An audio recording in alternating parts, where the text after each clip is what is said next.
let we talk about the reactivity of boron family toward halogens. It's mean that formation of trihalides. देखिए बच्चे हमें मालूम है कि अगर आप बोरॉन फैमिली के सभी एलिमेंट्स के इलेक्ट्रॉनिक कॉन्फ़िगरेशन की बात करते हैं तो हमने कहा यहाँ पर क्या होती है नोबल गैस और जनरल इलेक्ट्रॉनिक कॉन्फ़िगरेशन क्या होता है NS2NP1. It's mean that 1 electron into the p orbital. और अगर हम बात करें S में जो ये 2 इलेक्ट्रॉन्स होते हैं, P में ये जो 1 इलेक्ट्रॉन होता है, तो बेसिकली अगर हम देखें इसको क्या बनाना चाहिए, एक बॉन्ड की फॉर्मेशन करनी चाहिए क्योंकि एक ही अनपेयर्ड इलेक्ट्रॉन होता है. लेकिन हम ऑलरेडी पढ़ चुके हैं कि ये इलेक्ट्रॉन क्या करता है, it get excited to the p orbital. That is why हमारे पास 3 अनपेयर्ड इलेक्ट्रॉन हो जाते हैं, एक S में और 2 p में. दैट इज वाई कितने बॉन्ड की फॉर्मेशन होती है, formation of 3 bonds takes place. तो इसीलिए अगर आप ऑक्सीडेशन स्टेट की बात करते हो तो +3 ऑक्सीडेशन स्टेट ये लोग शो करते हैं, है ना, बोरॉन फैमिली के सारे एलिमेंट्स. तो यहाँ पर हम बात करने वाले हैं कि किस तरीके से ग्रुप 13 एलिमेंट्स हेलोजन के साथ रिएक्शन करके किस चीज़ की फॉर्मेशन करते हैं, हैलाइड्स की. तो बच्चे अगर हम बात करते हैं कोई भी आप यहाँ पर एलिमेंट ले सकते हैं. मैंने M वर्ड एलिमेंट के लिए यूज़ किया है क्योंकि कुछ मेटल्स भी हैं कुछ नॉन मेटल्स भी हैं.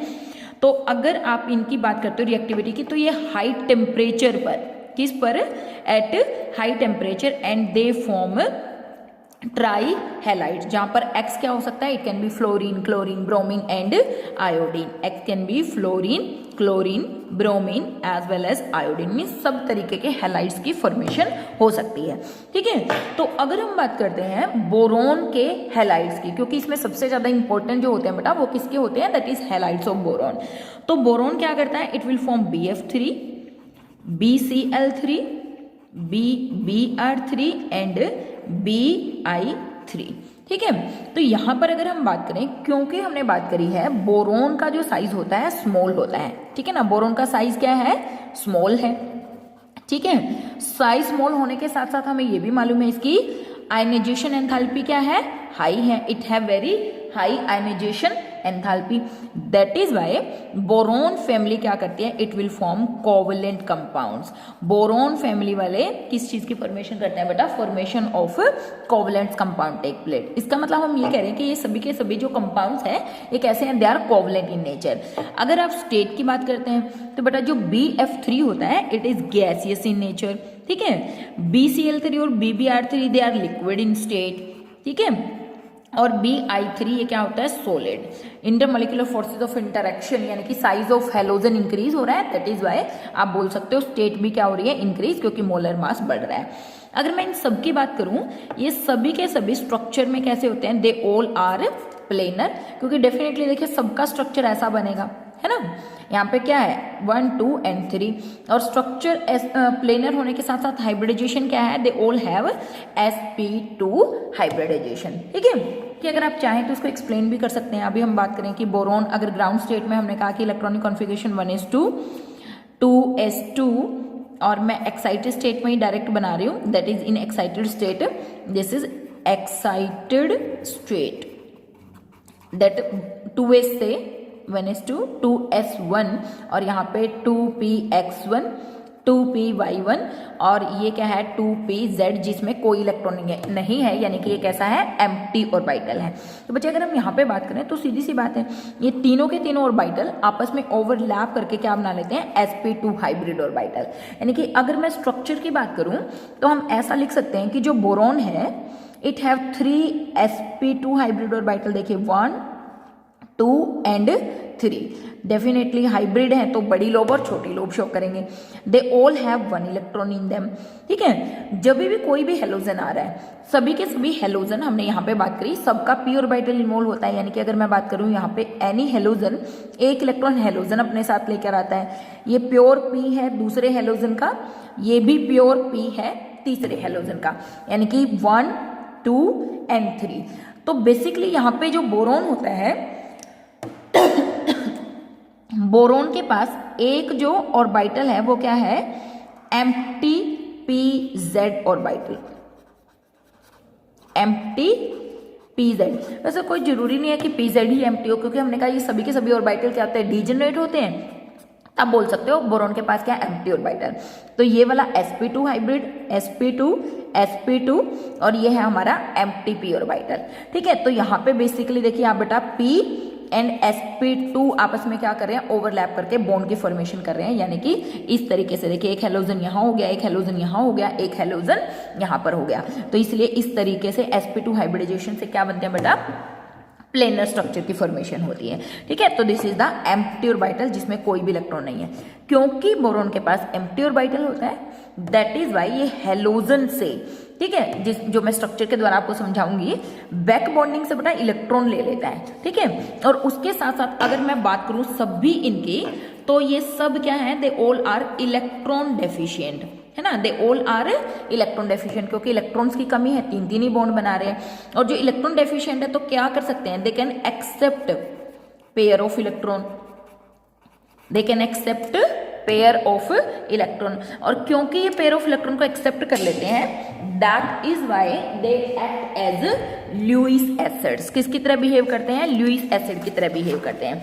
तो चलो अब थोड़ा सा कंसंट्रेट करते हैं किसके ऊपर, on their Lewis acid behaviour. ठीक है, ल्यूइस एसिड स्ट्रेंथ ऑफ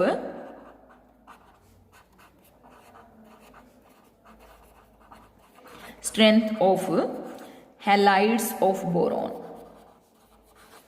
ठीक है, देखिए बच्चे, अगर मैं बात करूं यहां पे बोरॉन है, यहां पे मैं बात करूं फ्लोरीन है, ये है fluorine.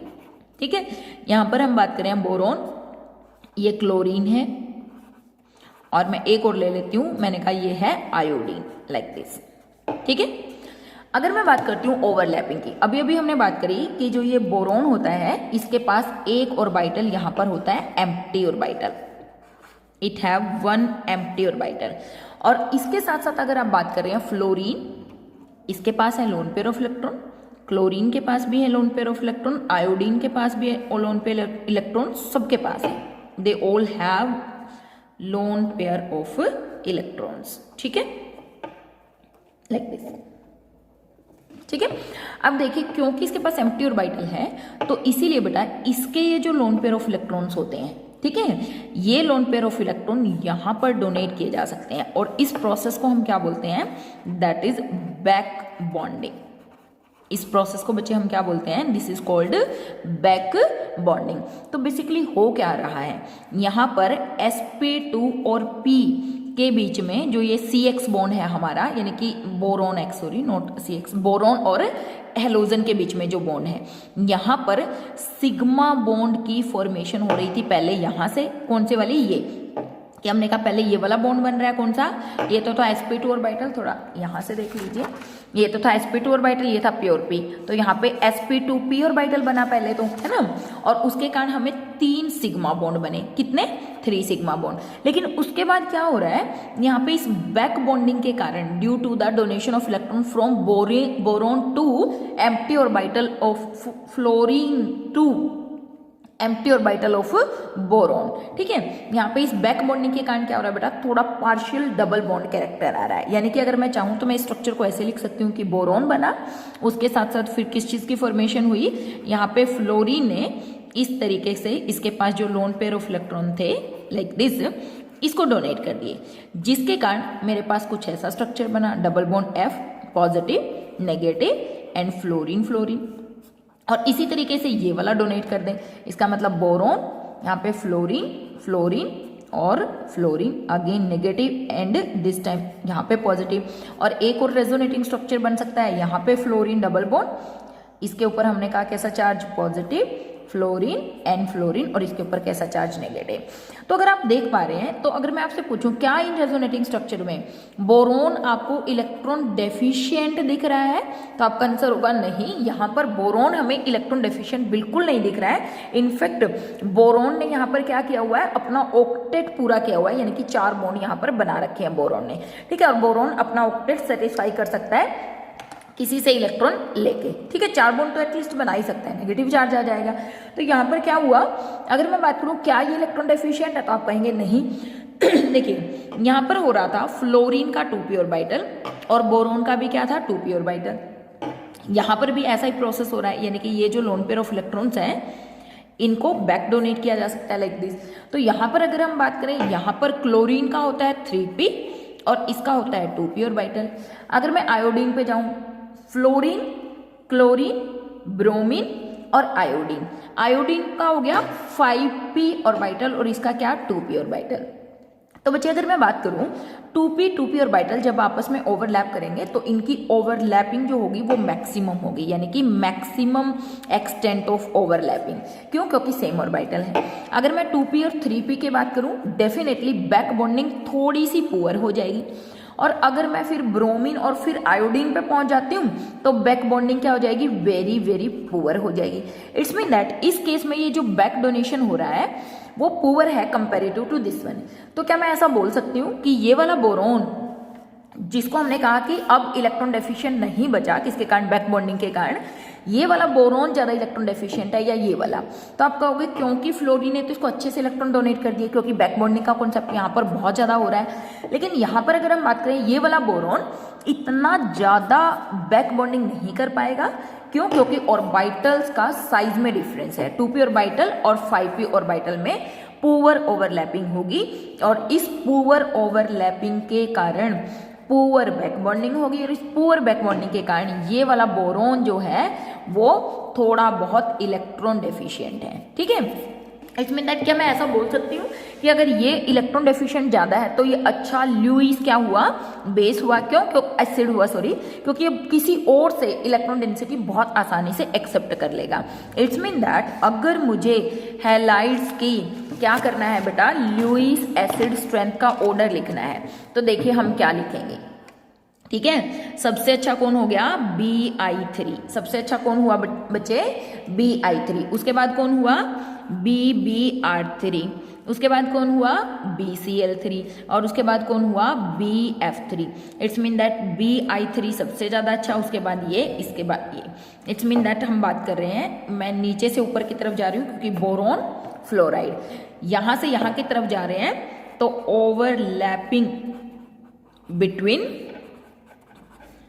p orbitals become weak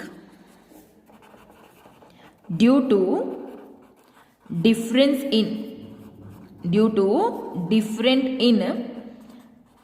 in size of p orbitals of boron and other halogens। क्योंकि साइज डिफरेंस के कारण बच्चे क्या हो रहा है, overlapping poor. That is why ये वाला बोरोन को तो फ्लोरीन अपने इलेक्ट्रॉन देके सेटिस्फाई ऑलरेडी कर देता है। लेकिन अगर हम जैसे जैसे आगे की तरफ बढ़ते हैं तो ये बोरोन ज्यादा इलेक्ट्रॉन डेफिशिएंट है। अगर ज्यादा इलेक्ट्रॉन डेफिशिएंट है तो ज्यादा आसानी से इलेक्ट्रॉन को एक्सेप्ट करेगा। तो आप इसको एसिडिक स्ट्रेंथ को एक्सप्लेन किया जाता है on the basis of acidic strength of and these halides can be explained on the basis of the tendency of the halogens atom to back donate its lone pair of electron to boron atom। ठीक है, through p पाई back bonding, through p पाई back bonding. तो बच्चे जितना strong p पाई back bonding होगी उतनी ही आसानी से electron deficiency पूरी हो जाएगी और उतना ही पुअर हम बोल रहे हैं एसिड वो हो जाएगा। तो एसिडिक स्ट्रेंथ को आप इस तरीके से एक्सप्लेन कर सकते हैं। तो they have tendency to accept lone pair of electron, that is why they are acidic in nature, means they are Lewis acid in nature. तो इस तरीके से बच्चे आप इन सब की क्या कर सकते हो, एसिडिक स्ट्रेंथ को आसानी से एक्सप्लेन कर सकते हो। किसके द्वारा, बैक बॉन्डिंग या पी जो हम कह रहे हैं बैक बॉन्डिंग यहाँ पर हो रही है। तो this is all about this. और ये जो ऑर्डर हमने लिखा है बच्चे ये बहुत ज़्यादा इंपॉर्टेंट है, तो इसको अच्छे से ध्यान रखना है कि किस तरीके से आप एसिडिक स्ट्रेंथ को एक्सप्लेन कर सकते हो। तो उसके बाद हम बात करेंगे एनामलस प्रॉपर्टीज ऑफ बोरोन। वैसे तो जब हम सब कुछ पढ़ चुके हैं तो बोरोन के एनामलस प्रॉपर्टी हमें वैसे ही पता चल जाते हैं, लेकिन फिर भी डिस्कस करेंगे एक बार एनामलस प्रॉपर्टीज ऑफ बोरोन के बारे में। एक मिनट, एक क्वेश्चन और पूछ लेते हैं बेटा कि जो BF3 होता है उसमें देखो जो ये सिंगल बॉन्ड होती है ना, सिंगल बॉन्ड लेंथ BFF, तो हमसे ये पूछ लेते हैं कि ये जो BF बॉन्ड लेंथ होती है ये एक्चुअली में ये जो BF बॉन्ड लेंथ होती है वो एक्चुअली में क्या होती है, शॉर्ट हो जाती है। यानी कि एक्सपेक्टेड ये था कि ये BF बॉन्ड लेंथ क्या हो, काफ़ी बड़ी हो, बट ये BF बॉन्ड लेंथ जो होती है वो शॉर्ट हो जाती है। तो ऐसे पूछ लेंगे कि BF3 में जो ये BF बॉन्ड लेंथ होती है, B और F के बीच में बॉन्ड लेंथ, वो शॉर्टर होती है than the normal BF single bond. तो उसका रीजन हम क्या करेंगे, क्योंकि यहाँ पर क्या हो रहा है, there is formation of back bonding या फिर there is formation of p pi back bonding. तो पी पाई बैक बॉन्डिंग के कारण यहाँ पर क्या हो रहा है, ये BF बॉन्ड, क्योंकि यहाँ पर डबल बॉन्ड कैरेक्टर आ गया तो ये BF बॉन्ड क्या हो गया, शॉर्टर देन एक्सपेक्टेड। ठीक है, जितना हमें एक्सपेक्ट था हमें था बड़ा मिलेगा, लेकिन बड़ा ना मिलकर हमें छोटा ही मिलेगा। तो बच्चे नेक्स्ट लेक्चर में बात करेंगे अदर प्रॉपर्टीज के बारे में।